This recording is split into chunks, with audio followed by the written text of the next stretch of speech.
యొక్క ఆకాంక్షలేంటి, వాళ్ళ కాంక్షలేంటి, అది ఎలా ట్యాప్ చేయాలనుకున్న దాని మీద నేను మెయిన్గా కాన్సన్ట్రేట్ చేస్తున్నాను. అందుకని మీరు చెప్పినట్టు వ్యవసాయ రంగం, ఉద్యోగాల సృష్టి, ఈ రెండింటి మీద కాన్సన్ట్రేట్ చేస్తూ మిగతా ప్రభుత్వ నిర్ణయాల గురించి కూడా మనం ఏ విధంగా పాజిటివ్గా సకారాత్మకంగా దోహదంచి పడవచ్చు అన్న దాని గురించి కూడా ఖచ్చితంగా నా వంతు పాత్ర నేను పోషించాను. ఎవరు ఏమనుకున్నా పర్వాలేదు, కానీ నా భూమిక అలాగే ఉంటుంది, మా పార్టీ కూడా అలాగే ఉంటుంది. కాబట్టి మేము ఇక్కడ ఉన్నాం కాబట్టి ప్రతిదీ మనం విమర్శించాలన్న ధోరణి ఎప్పుడూ ఉండదు. సకారాత్మకంగా అందరం కలిసి ముందుకు వెళదామన్న ధోరణిలోనే ఉంటాం మేము. సార్, చంద్రబాబు గారిని లాస్ట్ టైం ఎప్పుడంటే కలిసారు మీరు? లాస్ట్ కలిసిన సందర్భం 2 సార్లు కలిశాను వారిని ఇప్పటి వరకు. ఒకసారి తితిలి తుఫాన్ అప్పుడు కలిశాను. తితిలి తుఫాన్ సందర్భంగా ఆ సమయంలో నేను ఒక దత్తత తీసుకున్న గ్రామాల్లో నేను 3 రోజులు ఉన్నాను అక్కడే. తుఫాన్ జరిగినప్పుడు ఆ ప్రాంతంలో తిరిగి ఆ ప్రాంతం మళ్ళీ, ఎందుకంటే చాలా నష్టం సంభవించింది శ్రీకాకుళం జిల్లాలో. అనేక జీడి, మామిడి చెట్లు ఇవన్నీ కూడా పడిపోయాయి, కొబ్బరి చెట్లు పడిపోయాయి. దాంతో ఏ విధంగా ఈ వీళ్లకు మనం ఉపయోగపడవచ్చు అన్నది ఒక లెటర్ తయారు చేసి వాళ్ళకు నేను పలాసలో ఇచ్చాను. పలాసలో వారు ఉన్నప్పుడు వెళ్ళి ఇచ్చాను. అది మొదటిసారి నేను కలవడం చంద్రబాబు గారిని. రెండవసారి మా అమ్మాయి పెళ్లి గురించి ఇన్విటేషన్ ఇవ్వడానికి వెళ్ళాను. వారు మా అమ్మాయి రిసెప్షన్ కూడా వచ్చారు. సో ఈ 2 సార్లు మాత్రమే కలవడం జరిగింది. సార్, ఇప్పుడు దత్తత తీసుకున్నాను అన్నారు కదండి, ఏ గ్రామం అంటే అది? సహలాల పుట్టుగా అని మన కవిటి మండలం, కవిటి శ్రీకాకుళం జిల్లాలో. అది ఉద్దానం ప్రాంతం. అది ఉద్దానం ప్రాంతం. తర్వాత వచ్చేసి అక్కడ ఈ కిడ్నీ వ్యాధులు ఇవన్నీ కూడా ఎక్కువ ఉన్నాయి. కాబట్టి అక్కడ మా ఫౌండేషన్ తరపున కొద్దిగా పని చేశాము అక్కడ. కాబట్టి ఆ తితిలి తుఫాన్ అప్పుడు నేను అక్కడ 3-4 రోజులు ఉండి ఆ ప్రాంతం ఎలా మనం బయటికి తీసుకురావాలన్న ప్రయత్నాలు చేశాం. ఆ సందర్భంగా చంద్రబాబు గారిని కలవడం జరిగింది. పవన్ కళ్యాణ్ గారిని ఇంకా బయటకు వచ్చేసిన తర్వాత కలవలేదు కదండి, అదే ఆఖరండి? పెళ్ళి ఐ థింక్ రిసెప్షన్ కానీ ఎంగేజ్మెంట్ అప్పుడు కలిశాను ఒకసారి. బయటకు వచ్చిన తర్వాత కలిసాము, మాట్లాడుకున్నాం. ఓకే, ఏం మాట్లాడుకున్నారు సార్? అంటే రాజకీయాలేనా లేకపోతే ఫార్మల్గా అండి? ఎలా ఉన్నారు, బాగున్నారా, ఎలా ఉన్నారు, అంతే. ఆ విధంగా జస్ట్ ఒక 5 minutes కలిసాము. ఓకే ఓకే ఓకే సార్, ఇప్పుడు ఎలక్షన్లు అనగానే చాలాసార్లు ఎగ్జిట్ పోల్స్ విషయంలోని సెఫాలజిస్టులు వీళ్ళందరూ పుట్టుకుని వస్తుంటాయి. ఎలక్షన్ అనగానే ఒక అతిపెద్ద, ప్రపంచంలోనే మన భారతదేశంలో ఉన్న అతిపెద్ద పండుగని లాస్ట్ టైం మీరే అన్నట్టున్నారు. అవును. సెఫాలజిస్టులు వీళ్ళందరూ వస్తూ ఉంటారు, రకరకాల ఎగ్జిట్ పోల్స్ ఇచ్చారు. ఈసారి ఎగ్జిట్ పోల్స్ చాలా మటుకు పాత గవర్నమెంట్ వైసీపీ ఎలాగైనా ఇక్కడ ఫామ్ చేయబోతుందన్నారు. కొన్ని ఎగ్జిట్ పోల్స్ ఏంటంటే టీడీపీకి వచ్చే అవకాశం ఉందని కూడా అన్నారు. అప్పుడు పరస్పర ఆరోపణలు కూడా జరిగాయి. అది పెయిడ్ అంటే ఇది పెయిడ్, ఇది పెయిడ్ అంటే అది పెయిడ్ అని రకరకాలుగా.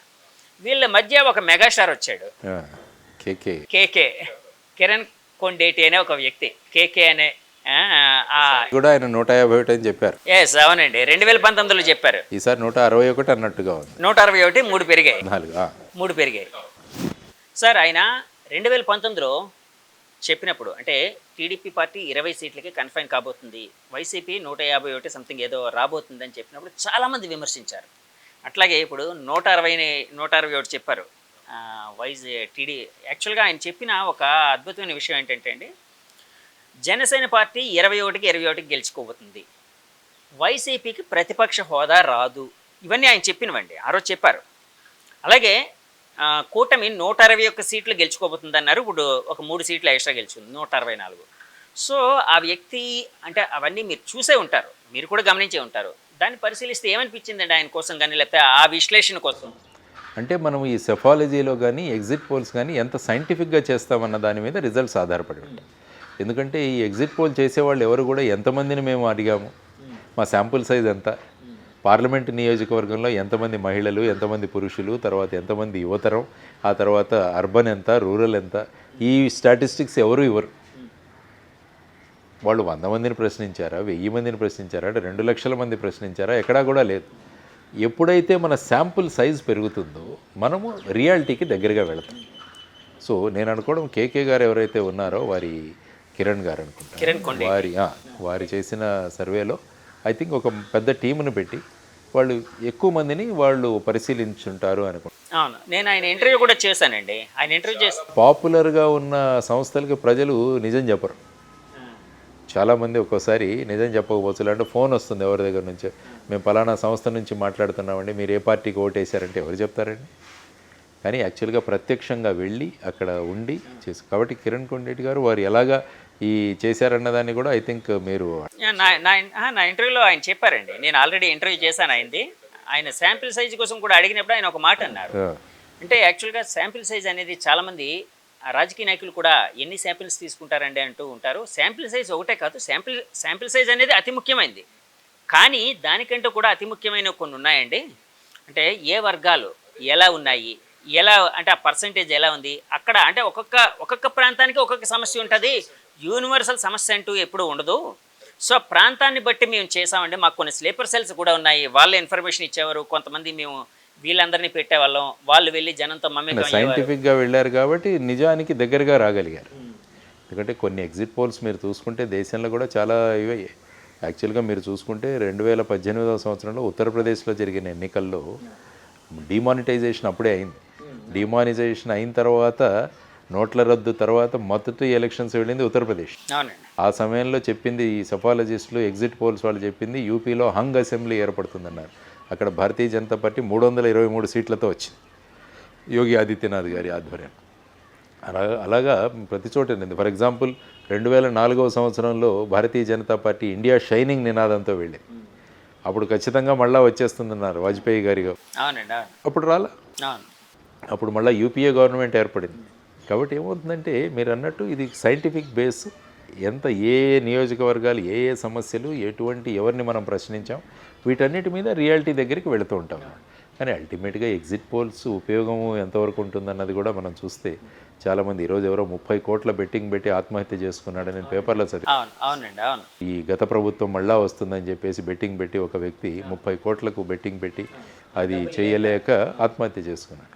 కాబట్టి ఎగ్జిట్ పోల్స్ అల్టిమేట్గా దేనికి ఉపయోగపడుతున్నాయి? ఎందుకంటే వెయిట్ చేయాలి, వెయిట్ చేసిన తర్వాత రిజల్ట్స్ వస్తాయి.